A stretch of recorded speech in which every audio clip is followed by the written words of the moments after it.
नमस्कार दोस्तों, स्वागत है आपका इंप्रूविंग योरसेल्फ मोटिवेशन चैनल पर। आज हम लेकर आए हैं नैना की कहानी का तीसरा भाग, सीकिंग फेज। लेकिन इससे पहले मैं आपको याद दिला दूं, अगर आपने पार्ट 1 ब्रेकिंग फेज और पार्ट 2 अवेकनिंग फेज अभी तक नहीं देखा है तो पहले वो जरूर देखें। उनका लिंक आपको डिस्क्रिप्शन और पिन्ड कमेंट में मिल जाएगा। और हां, जब आप मेरे वीडियो को लाइक, शेयर और सब्सक्राइब करते हैं तो मुझे बहुत मोटिवेशन मिलता है। तो प्लीज वीडियोस को लाइक, शेयर और सब्सक्राइब जरूर किया करें। आपने हमारे इस अवेकनिंग सीरीज के पिछले 2 वीडियोस को काफी पसंद किया है, उसके लिए आपका बहुत बहुत शुक्रिया। और मैं उम्मीद करता हूं कि आप इस वीडियो को भी उतना ही प्यार देंगे। तो चलिए वीडियो को शुरू करते हैं। आज हम उसी कहानी का तीसरा अध्याय सुनेंगे, सीकिंग फेज।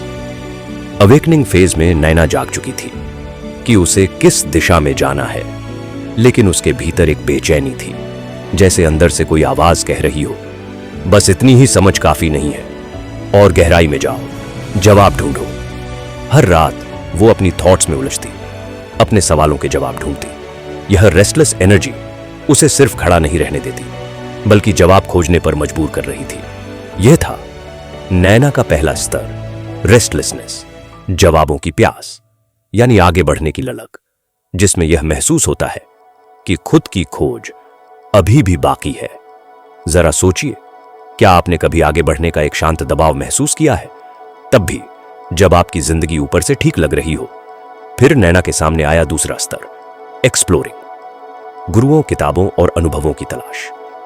नैना ने ठान लिया कि अब सिर्फ सोचने से काम नहीं चलेगा। जवाब पाने के लिए उसने एक्टिव एक्सप्लोरेशन शुरू की। वह आध्यात्मिक गुरुओं के पास गई, कई वर्कशॉप्स में भाग लिया और बहुत से फिलॉसफीज के ग्रंथों को पढ़ा। उसने मेडिटेशन की ऐसी स्टाइल्स अपनाई जिन्हें उसने पहले कभी नहीं आजमाया था। हर नया अनुभव उसे एक पहेली के टुकड़े जैसा लगता था, हालांकि पूरी तस्वीर अभी भी क्लियर नहीं थी। हर अनुभव उसे कुछ नया दिखाता, कभी इंसाइट्स देता और कभी और सवाल छोड़ जाता। ये एक्सप्लोरेशन सिर्फ ज्ञान के लिए नहीं था, बल्कि अपने अस्तित्व और पर्पस की खोज थी। जरा सोचिए, हम कितनी बार सिर्फ सरफेस लेवल पर ही रुक जाते हैं, जबकि वास्तविक सच को जानने के लिए हमें अपने कंफर्ट जोन से निकलने की जरूरत होती है। अब आगे आता है तीसरा स्तर, डाउट एंड कंफ्यूजन। क्या सच में यही रास्ता है? जैसे जैसे नैना आगे बढ़ी, उसके मन में संदेह और उलझन भी गहरी होती गई। क्या मैं सही रास्ते पर हूं? क्या ये सब वास्तव में मेरे लिए है? क्या मैं अपनी सच्चाई को ढूंढ पा रही हूं या सिर्फ एक्सटर्नल मेथड्स फॉलो कर रही हूं? ये डाउट्स और कंफ्यूजन डराने वाले नहीं थे, बल्कि उन्हें सही सवालों की खोज की ओर ले जा रहे थे। याद कीजिए, क्या कभी आपके साथ ऐसा हुआ है कि आप किसी कंफ्यूजन में थे और उसके बाद आपको एक सही रास्ता मिल गया हो?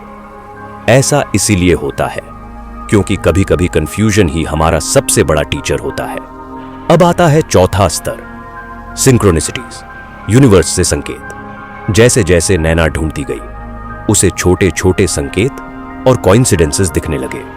किताबें अचानक सही लाइन पर खुलती, कोई पुराना दोस्त अचानक महत्वपूर्ण सलाह देता, छोटे संकेत उसे याद दिलाते कि वह अकेली नहीं है, यूनिवर्स उसे गाइड कर रहा है। ये सिंक्रोनिसिटीज नैना की जर्नी में फेथ और ट्रस्ट पैदा कर रही थी। सोचिए, क्या आपने कभी ऐसे पल देखे हैं जब ब्रह्मांड आपके पूछने से पहले ही आपको जवाब दे देता है? इन सभी स्तरों से गुजरने के बाद नैना के मन में हलचल मच गई कि अब आगे क्या होगा। अब वो ऐसा क्या करे जिससे पाथ और क्लियर हो जाए। फिर नैना ने 5वें स्तर पर कदम रखा, डीप क्यूरियोसिटी, भीतर और गहराई में जाने की चाह। धीरे धीरे नैना की क्यूरियोसिटी और गहरी हुई। अब वह केवल एक्सटर्नल आंसर्स की तलाश नहीं कर रही थी।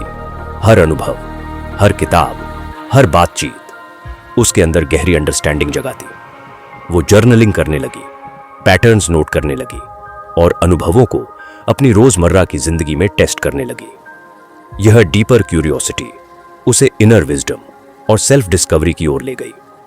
उसने समझा कि सीकिंग फेज केवल क्वेश्चंस पूछने का नाम नहीं है, बल्कि खुद के भीतर उतरने और असली आंसर्स ढूंढने का समय है। दोस्तों, आज की कहानी में हमने देखा कि सीकिंग फेज केवल एक लम्हा नहीं, बल्कि यह 5 छोटे बड़े स्टेप्स का क्रम है। रेस्टलेसनेस, जवाबों की प्यास; एक्सप्लोरिंग, गुरुओं, किताबों और अनुभवों की तलाश; डाउट एंड कंफ्यूजन, क्या सच में यही रास्ता है? सिंक्रोनिसिटीज, यूनिवर्स से मिले संकेत; डीपर क्यूरियोसिटी, भीतर और गहराई में जाने की चाह। लेकिन कहानी यहीं खत्म नहीं होती। अगले भाग ट्रांसफॉर्मेशन फेज में नैना अपने अनुभवों और इंसाइट्स को अपने जीवन में उतारना शुरू करेगी। क्या नैना सच में अपने सवालों के जवाब पा सकेगी? क्या ट्रांसफॉर्मेशन फेज उसकी राह और साफ कर देगा? इसका जवाब आपको मिलेगा अगले भाग में। तो दोस्तों, अगर आप भी रेस्टलेस, क्यूरियस और क्वेश्चनिंग महसूस कर रहे हैं, तो समझ जाइए कि आप अपने सीकिंग फेज में हैं। याद रखिए, आपकी क्यूरियोसिटी, आपके क्वेश्चंस और आपके छोटे छोटे संकेत ही आपकी असली शक्ति है। जैसा मैं आपसे हमेशा कहता हूं कि यूनिवर्स के संकेतों को ध्यान से सुनिए कि वो आपको क्या बताना चाह रहे हैं, क्योंकि अगर आपने उन संकेतों को समझ लिया तो आपकी स्पिरिचुअल जर्नी और आसान हो जाएगी। आप बिना डिस्ट्रैक्ट हुए हर स्टेप को आसानी से फॉलो कर पाएंगे और कम समय में अपने सवालों के जवाब पा सकेंगे। आपको यूनिवर्स का हमेशा धन्यवाद कहना चाहिए कि उन्होंने आपको चुना है। मैं मानता हूं कि ये जर्नी आसान नहीं है, लेकिन आप इसे आसान बना सकते हैं थोड़े धैर्य और हिम्मत के साथ। इसलिए घबराइए मत, बस आगे बढ़ते रहिए, क्योंकि अब वो समय दूर नहीं जब आपको अपनी असली वर्थ मिलेगी।